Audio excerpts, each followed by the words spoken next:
Hello friends, मैं Serena आपके अपने चैनल फ़नी वोकैब गुरु में आपका स्वागत करती हूँ। आज हम केमिस्ट्री के इंटरेस्टिंग टॉपिक रेडॉक्स रिएक्शन के बारे में पढ़ेंगे, जो एग्ज़ाम पॉइंट ऑफ व्यू से काफ़ी इम्पोर्टेंट है। तो चलिए आज के लेक्चर को करते हैं स्टार्ट। सबसे पहले हम पढ़ेंगे रेडॉक्स रिएक्शन का कॉन्सेप्ट कि what is redox reaction, type of redox reaction, reduction क्या है, ऑक्सीडेशन क्या है, रिडक्शन किस किस टाइप से हो सकता है, ऑक्सीडेशन किस किस टाइप से हो सकता है।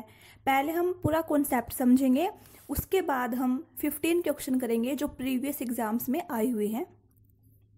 तो चलिए पहले समझते हैं रेडॉक्स रिएक्शन क्या है। देखिए, रेडॉक्स रिएक्शन इंग्लिश में रेडॉक्स रिएक्शन और हिंदी में भी इसका नाम यही रहता है, रेडॉक्स अभिक्रियाएं। देखिए रेडॉक्स में आपको क्या दिख रहा है, रेड प्लस ऑक्स, तो रेड से बनेगा रिडक्शन और ऑक्स से बनेगा ऑक्सीडेशन। रिडक्शन का मतलब होता है अपचयन और ऑक्सीडेशन का मतलब होता है उपचयन। अब देखिए, आपको ये समझना है कि रिडक्शन किस किस टाइप से हो सकता है और ऑक्सीडेशन किस किस टाइप से हो सकता है। तो देखिए, मैंने यहाँ पे एक डिफरेंस के जरिए से इसको एक्सप्लेन करने की कोशिश की। आई होप आपको पसंद आए और समझ में भी आए। तो देखिए, पहला पॉइंट क्या है। पहला पॉइंट रिडक्शन का, रिडक्शन में होता है addition of hydrogen, removal of oxygen. नीचे एक एग्जाम्पल दिया हुआ है, देखिए, जिंक ऑक्साइड प्लस कार्बन। जब रिएक्शन होती है तो जो हमारा प्रोडक्ट बनता है वो बनता है जिंक प्लस कार्बन ऑक्साइड। अब देखिए, जिंक ऑक्साइड, जिंक के साथ की क्या थी, ऑक्सीजन, लेकिन जब हमारा प्रोडक्ट बना तो अकेला जिंक है, यानी कि रिमूवल हो गया किसका, ऑक्सीजन का, तो हम इसको बोलेंगे रिडक्शन। अब समझते हैं ऑक्सीडेशन क्या होता है। ऑक्सीडेशन रिडक्शन का अपोजिट होता है। ऑक्सीडेशन में होता है addition of oxygen and reduction में क्या था, रिमूवल ऑफ ऑक्सीजन। ऑक्सीडेशन में होता है रिमूवल ऑफ हाइड्रोजन और रिडक्शन में क्या था हमारा, रिमूवल ऑफ ऑक्सीजन। और रिडक्शन के अंदर क्या था, एडिशन ऑफ हाइड्रोजन, और ऑक्सीडेशन के अंदर क्या है, रिमूवल ऑफ हाइड्रोजन। अब देखिए एक एग्जांपल, कार्बन प्लस ऑक्सीजन, और जब रिएक्शन होती है तो हमारा प्रोडक्ट बनता है कार्बन डाइऑक्साइड। अब देखिए, जब हमने कार्बन लिया था रिएक्टेंट साइड तो उसके साथ ऑक्सीजन नहीं थी, लेकिन जब प्रोडक्ट बनता है तब कार्बन के साथ क्या ऐड हो जाती है, हमारी ऑक्सीजन। यानी कि जब भी ऑक्सीजन का एडिशन होगा तब कौन सी रिएक्शन बोलेंगे उसको, ऑक्सीडेशन रिएक्शन। अब चलते हैं इसके दूसरे पॉइंट की तरफ। दूसरा पॉइंट है कि जो रिडक्शन होती है, यानी कि जो अपचयन होता है, उसके अंदर होता है गेन ऑफ इलेक्ट्रॉन, और जो ऑक्सीडेशन होती है, यानी कि जो उपचयन होता है, उसके अंदर होता है लॉस ऑफ इलेक्ट्रॉन।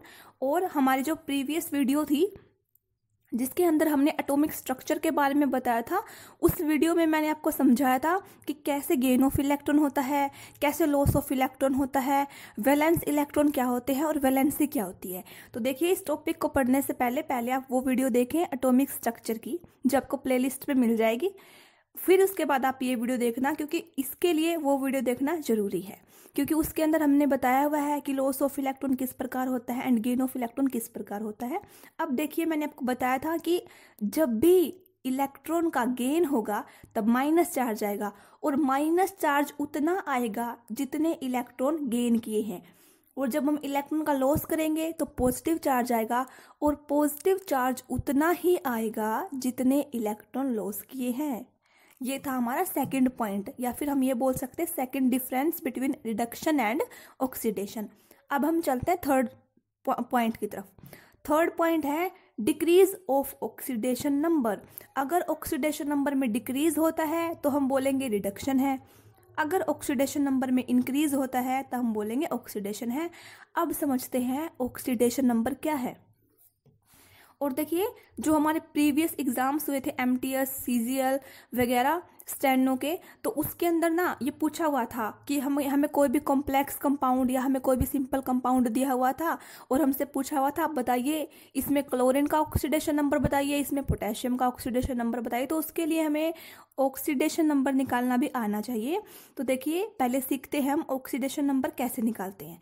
तो ऑक्सीडेशन नंबर निकालने के लिए, उसके लिए हम लेते हैं एग्जाम्पल, और हाँ, वीडियो को प्लीज़ एंड तक देखिएगा, क्योंकि जो डाउट आपके स्टार्टिंग में रह जाते हैं, बाय चांस अगर कोई डाउट आपका रहता है तो आप वीडियो को वहीं पर बंद मत कीजिए, आप उसको एंड तक देखिए। जब उसको आप एंड तक देखोगे तो जो आपके डाउट शुरू में आए हैं वो आपके लास्ट तक खत्म हो जाएंगे, यानी कि आपको सब कुछ समझ में आ जाएगा। अब देखिए, how to find oxidation number. जैसे मैंने यहाँ पे एग्जाम्पल लिया है वाटर का, सॉरी हाइड्रोजन परऑक्साइड का, यानी H2O2। वाटर का तो फॉर्मूला हमारा H2O होता है और हाइड्रोजन परऑक्साइड का फॉर्मूला होता है हमारा H2O2। और इसके अंदर हमें निकालना है ऑक्सीजन का ऑक्सीडेशन नंबर।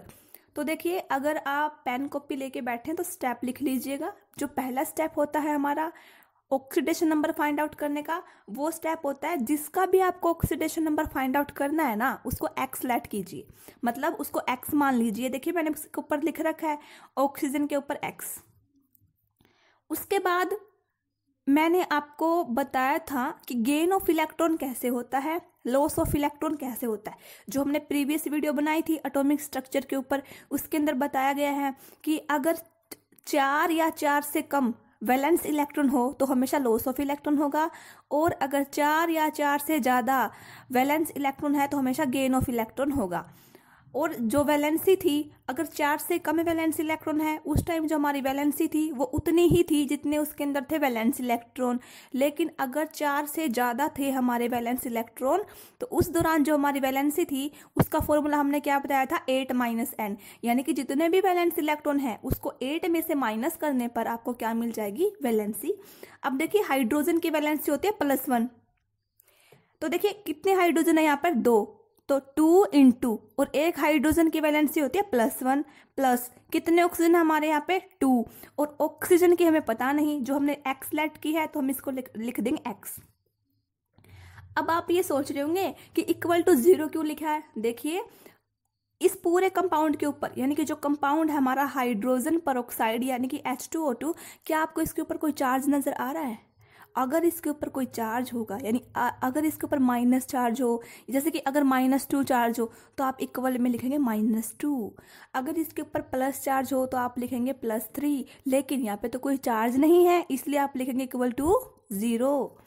अब देखिए, 2 + 2x = 0, 2x = 2 को उस साइड लेके जाएंगे तो -2, और x की वैल्यू हमारी आ जाएगी -1।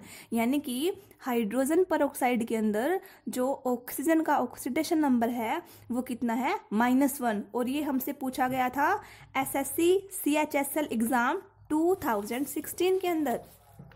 अब देखिए सेकंड एग्जाम्पल इसका। सेकंड एग्जाम्पल में हमने लिया है Fe3O4, और इसमें पूछा था हमसे Fe का, यानी ये पूछा गया था कि आयरन का ऑक्सीडेशन नंबर निकालो। पहला स्टेप मैंने आपको क्या बताया था कि जिसका भी आपको ऑक्सीडेशन नंबर निकालना है उसको एक्स लेट कीजिए। तो हमने Fe यानी आयरन को लेट कर लिया एक्स। अब देखिए, आयरन कितने हैं यहाँ पर 3, और एक आयरन का ऑक्सीडेशन नंबर हमें तो निकालना है, हमने तो उसको एक्स लेट किया है, तो लिख देंगे 3x प्लस कितने ऑक्सीजन है यहाँ पर 4, और एक ऑक्सीजन के ऊपर जो चार्ज होता है -2, और आपको इस पूरे कंपाउंड के ऊपर कोई चार्ज नजर नहीं आ रहा तो इक्वल टू लिखेंगे 0, यानी कि 3x - 8 = 0, और यहाँ से हमारी x की वैल्यू आ जाएगी 8/3। तो ये ऐसे हमें पता लगा कि जो ऑक्सीडेशन नंबर है आयरन का वो कितना है, 8/3। आपको कुछ समझ में आया इधर से? आपको ये समझ में आया होगा 8/3, यानी कि जो ऑक्सीडेशन नंबर है वो फ्रैक्शन में भी हो सकता है, माइनस भी हो सकता है, प्लस भी हो सकता है, और 0 भी हो सकता है। देखिए, जो मैंने आपको पहला एग्जाम्पल समझाया था उसके अंदर हमारा ऑक्सीडेशन नंबर आया था माइनस में, सेकंड एग्जाम्पल के अंदर हमारा ऑक्सीडेशन नंबर आया प्लस में, और आगे 2 हम एग्जाम्पल और पढ़ेंगे जिसमें ऑक्सीडेशन नंबर हमारा प्लस में भी आएगा और 0 भी। अब देखिए, पोटेशियम डाइक्रोमेट जिसका फॉर्मूला होता है हमारा K2Cr2O7, और इसके अंदर पूछा गया था हमसे कि क्रोमियम का ऑक्सीडेशन नंबर निकालिए। तो हमारा पहला स्टेप क्या था कि जिसका भी हमें ऑक्सीडेशन नंबर निकालना है उसको हम क्या लेट करेंगे, x। अब कितने क्रोमियम दिखाई दे रहे हैं आपको, सॉरी कितने पोटेशियम है, 2, और क्रोमियम भी 2, और ऑक्सीजन 7। तो चलिए देखते हैं कैसे आएगा क्रोमियम का ऑक्सीडेशन नंबर।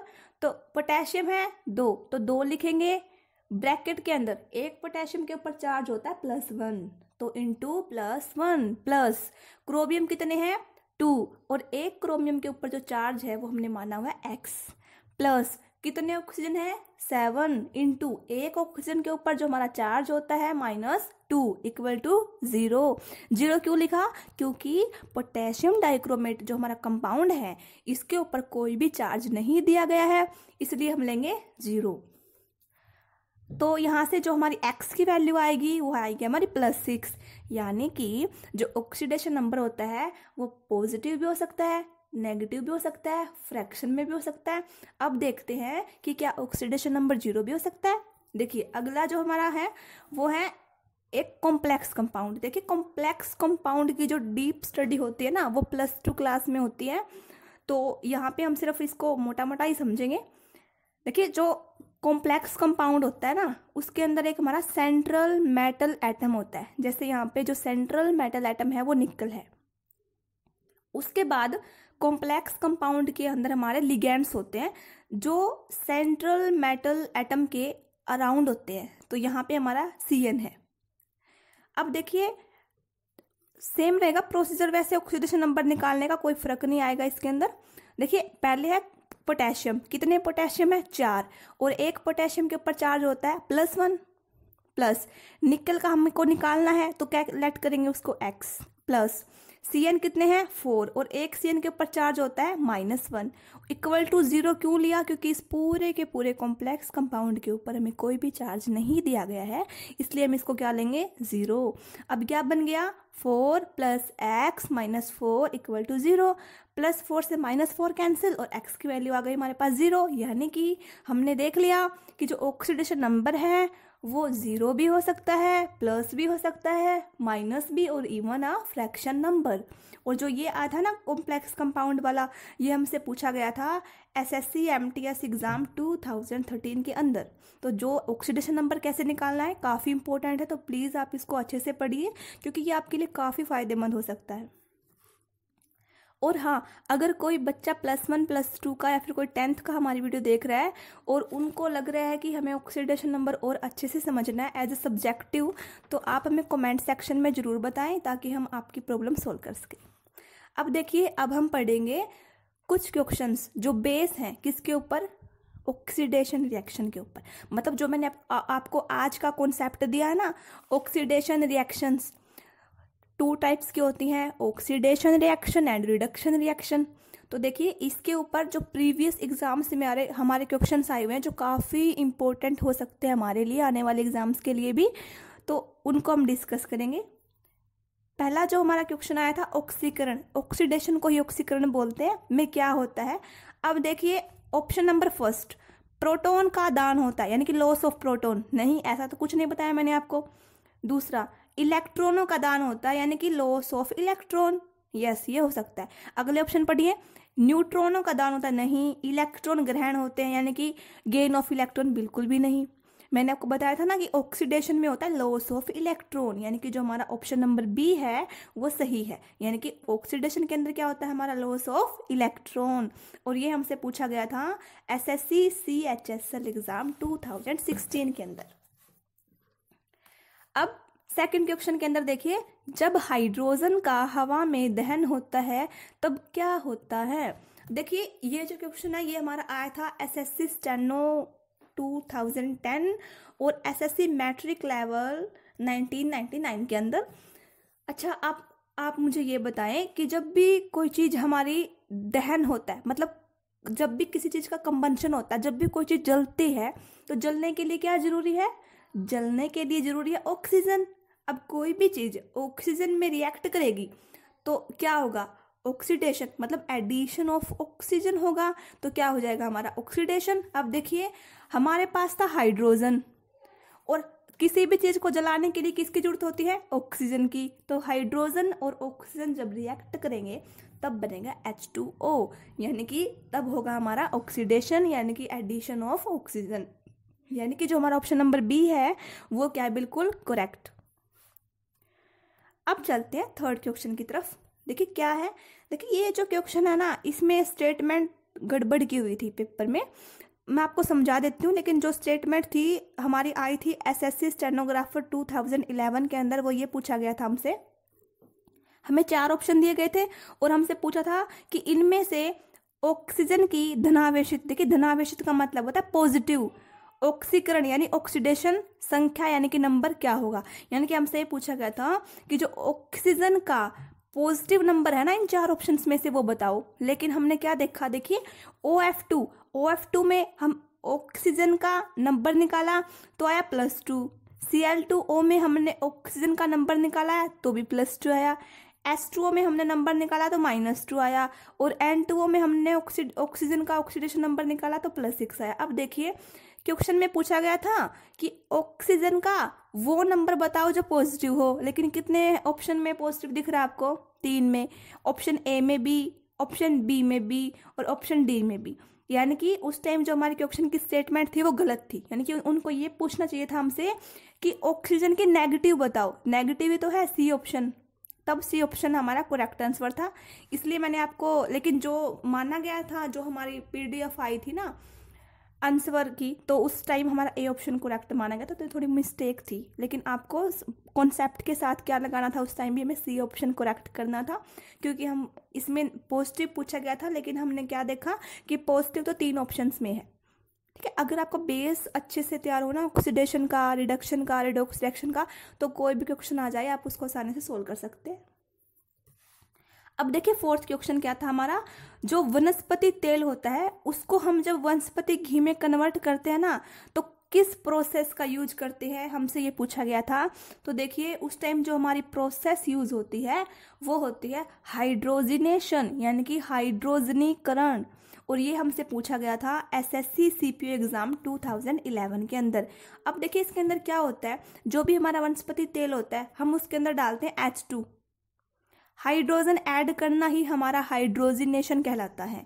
और देखिए तो इससे वनस्पति घी बनता है, लेकिन कब बनता है, जब हम एज अ कैटालिस्ट निकल या पैलेडियम को यूज करते हैं। अब देखिए कैटालिस्ट क्या होता है, catalyst is a substance which can not take part in a reaction but change the rate of reaction. मतलब कैटालिस्ट हमारा वो होता है जो खुद रिएक्शन में टेक पार्ट नहीं करता, लेकिन जो केमिकल रिएक्शन होती है उसके रेट को चेंज कर देता है।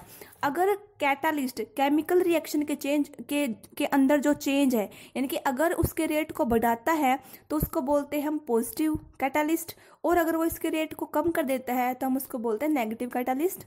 इसमें सिर्फ हमें याद रखना है कि जो हाइड्रोजिनेशन प्रोसेस होती है ना वनस्पति तेल को वनस्पति घी में कन्वर्ट करने की, उसके अंदर हम क्या कैटालिस्ट यूज करते हैं, निकल या फिर प्लेटिनम, और क्या ऐड करते हैं H2, इसलिए इस रिएक्शन को क्या बोलते हैं, हाइड्रोजिनेशन। और ये हमसे पूछा गया था SSC CPO एग्जाम 2011 के अंदर। आई होप आपको क्वेश्चन समझ में आ रहे होंगे। अब देखिए हम चलते हैं 5th क्वेश्चन की तरफ। इसमें हमसे पूछा गया था लोहे पर जंग का कारण है। अब देखिए हमने देखा होगा अक्सर हमारे घरों में क्या होता है, जो भी हमारी लोहे की बनी चीजें होती है वो कुछ दिनों के बाद ब्राउन ब्राउन से होने लगती हैं। तो ऐसा क्यों होता है, देखिए आयरन होता है, लोहा मतलब, और हमारे वातावरण में क्या है, नमी है, और क्या है, गैसेस हैं, H2, N2, all gases are present in our environment. अब क्या होता है कि जब हमारा आयरन है वो ऑक्सीजन के संपर्क में आता है, यानी कि जब वो ऑक्सीजन को खुद के साथ लेता है, और मैंने आपको बताया कि हमारे वातावरण में क्या होता है, नमी, तो जो देखो इसमें लिखा है जलवाष्प, जलवाष्प का मतलब है वाटर मॉलिक्यूल्स, यानी कि जो भी हमारे एनवायरमेंट के अंदर नमी है और ऑक्सीजन है वो कंबाइन होते हैं। तो जब वो कंबाइन होते हैं तो जो हमारी लोहे की बनी चीजें होती हैं उनके ऊपर एक परत चढ़ जाती है, उसको हम बोलते हैं जंग लगना, यानी कि रस्टिंग ऑफ आयरन। और उसका जो फॉर्मूला होता है वो होता है 2Fe2O3 × X वाटर मॉलिक्यूल। तो इसका करेक्ट ऑप्शन क्या है, ए। अब चलते हैं 6th क्वेश्चन की तरफ। इसमें हमसे पूछा गया है कि लोहे पर जंग लगने के लिए किस किस कारक का होना जरूरी है। तो मैंने आपको ऊपर क्या बताया कि एक ऑक्सीजन और जलवाष्प अगर ये हैं तो हमारे लोहे को लग जाएगा जंग, यानी कि रस्टिंग ऑफ आयरन के लिए हमें ऑक्सीजन एंड वाटर मॉलिक्यूल्स की नीड होती है। और ये हमसे पूछा गया था SSC CGL एग्जाम 2014 के अंदर। अब चलते हैं 7th क्वेश्चन की तरफ। इसमें पूछा गया कि लोहे पर जंग क्या है। देखिए फर्स्ट ऑप्शन उठाइए, भौतिक परिवर्तन, यानी कि फिजिकल चेंज।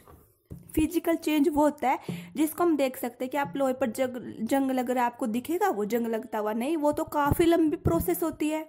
लोहे पर जंग लगना काफ़ी लंबी प्रोसेस होती है, तो कोई फिजिकल चेंज नहीं हुआ इसके अंदर। अगला है विद्युत परिवर्तन। क्या हम इलेक्ट्रिसिटी अप्लाई करके लोहे पर जंग लगाते हैं? बिल्कुल नहीं। अगला है प्रकाश रासायनिक अभिक्रियाएं। क्या हम कोई लाइट वगैरह डालते हैं जिसके ऊपर लोहे पर जंग लगता है? बिल्कुल भी नहीं। एंड लास्ट ऑप्शन है इनमें से कोई नहीं। अब देखिए इसका जो करेक्ट आंसर है वो है रासायनिक अभिक्रिया, यानी कि केमिकल रिएक्शन। लोहे पर जो जंग लगता है, यानी कि जो रस्टिंग ऑफ आयरन है, वो हमारी केमिकल प्रोसेस है।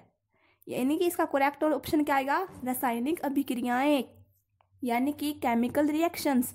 यानी कि इसका जो डी ऑप्शन है वो करेक्ट है, इनमें से कोई नहीं। और ये हमसे पूछा गया था एसएससी एमटीएस एग्जाम 2013 के अंदर। अब देखिए 8th क्वेश्चन, निम्न में से किसकी उपस्थिति में लोहे पर जंग बहुत जल्दी लग जाती है? तो पहला ऑप्शन है वर्षा का जल, दूसरा ऑप्शन है आसूत जल, तीसरा ऑप्शन है समुद्री जल, और जो लास्ट ऑप्शन है वो है नदी का जल। और ये हमसे पूछा गया था एसएससी सीजीएल एग्जाम 2014 के अंदर, और जो इसका करेक्ट आंसर था वो था समुद्री जल, क्योंकि उसके अंदर नंबर ऑफ जो साल्ट होते हैं, लवण होते हैं, समुद्री जल के अंदर इम्प्योरिटीज़ होती है वो काफ़ी ज़्यादा होती है। तो जितनी ज़्यादा इम्प्योरिटीज़ होगी उतना जल्दी ही जंग लगेगा। अब देखिए 9th क्वेश्चन क्या है, लोहे पर जंग लगने से क्या होता है? अगर किसी भी चीज़ के ऊपर जंग लगता है, जंग किसका लगेगा? ऑक्सीजन की एक लेयर आ जाती है उस धातु के ऊपर, यानी उस मेटल के ऊपर एक लेयर आ जाती है। अब एक लेयर और चढ़ेगी किसी भी मेटल के ऊपर, तो क्या होगा? उसका भार बढ़ जाएगा, यानी कि उसका वेट गेन होगा। तो इसका जो करेक्ट ऑप्शन था, आंसर था, वो था हमारा ऑप्शन बी, यानी कि लोहे का भार बढ़ता है। और ये हमसे पूछा गया था एसएससी एमटीएस एग्जाम 2008 के अंदर। अब हम पढ़ते हैं 8th क्वेश्चन। इसमें है लोहे को जंग लगने से बचाने के लिए किस धातु का प्रयोग किया जाता है? और ये हमसे पूछा गया था एसएससी एमटीएस एग्जाम 2002 के अंदर। और जो ऑप्शन गिवन थे हमें वो थे number 1 zinc, number 2 chromium, number 3 lead and number 4 antimony. तो जो इसका करेक्ट ऑप्शन आंसर था वो था हमारा ए ऑप्शन, यानी कि जिंक। यानी कि अगर हमें देखिए, जब भी हमारे जैसे हमारे घर में जितने भी लोहे की बनी चीज़ें होती है, जब उसके ऊपर जंग लगता है तो हम क्या करते हैं? पेंट करते हैं, कोई ना कोई उसके ऊपर लेयर चढ़ाते हैं। तो उसके अंदर हमारा क्या यूज होता है? उसके अंदर हमारा यूज होता है जिंक। अब हम चलते हैं 11th क्वेश्चन की तरफ, जिसमें हमसे पूछा गया था लौह धातु के यश दलेपन के लिए निम्न में से कौन सी धातु मुख्यतः उपयोग की जाती है? देखिए यश दलेपन क्या होता है? इसको इंग्लिश में बोलते हैं गैल्वेनाइजेशन, यानी कि लोहे को जड़ लगने से बचाने के लिए हम क्या करते हैं? जब भी लोहे पर जंग लगेगा तो हम उसको जंग लगने से बचाने के लिए क्या करते हैं? जिंक की एक लेयर चढ़ाते हैं ना उसके ऊपर। इसी जो प्रोसेस को नाम दिया गया यश दलेपन, यानी कि गैल्वेनाइजेशन। और ये हमसे पूछा गया था एसएससी एमटीएस एग्जाम 2006 के अंदर।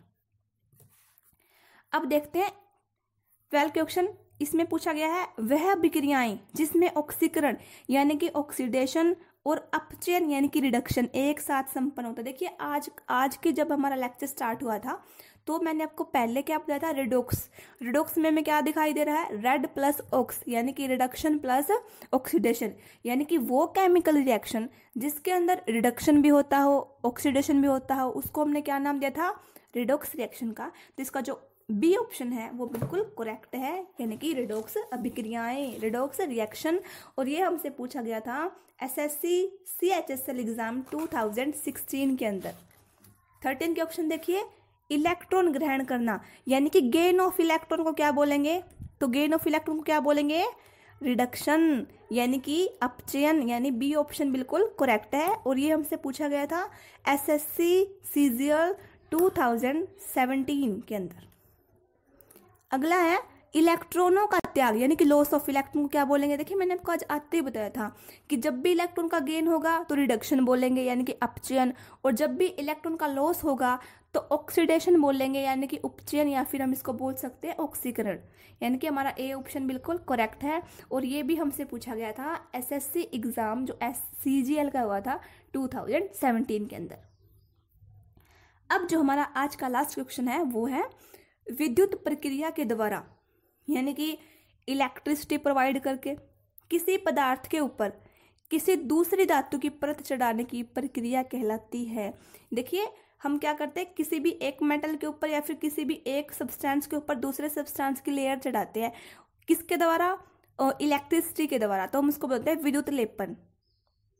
यानी कि जो हमारा ए ऑप्शन है वो बिल्कुल करेक्ट है। देखिए दूसरा ऑप्शन क्या था, यश दलेपन यानी कि गैल्वेनाइजेशन। यश दलेपन तो हमने वो बताया था कि लोहे के ऊपर जिंक की परत चढ़ाना यश दलेपन होता है। ठीक है, तो हमारा ए ऑप्शन क्या है, बिल्कुल करेक्ट। और ये हमसे पूछा गया था एसएससी सीजीएल एग्जाम 2017 के अंदर। आई होप आपको आज का लेक्चर काफ़ी पसंद आया होगा। पहले हमने क्या पढ़ा था, हमने पढ़ा था रेडॉक्स रिएक्शन क्या होती हैं, 2 टाइप्स की होती हैं, ऑक्सीडेशन एंड रिडक्शन। हमने उसके अंदर एक टेबल की सहायता से, मतलब एक टेबल की हेल्प से उनके अंदर डिफरेंशिएट किया कि कैसे रिडक्शन ऑक्सीडेशन से अलग है और कैसे ऑक्सीडेशन होगी, कैसे रिडक्शन। फिर हमने इसके ऊपर बेस 15 के ऑप्शन किए जो हमारे प्रीवियस एग्जाम्स में आए हुए हैं। आई होप आपने आज का लेक्चर एंजॉय किया होगा।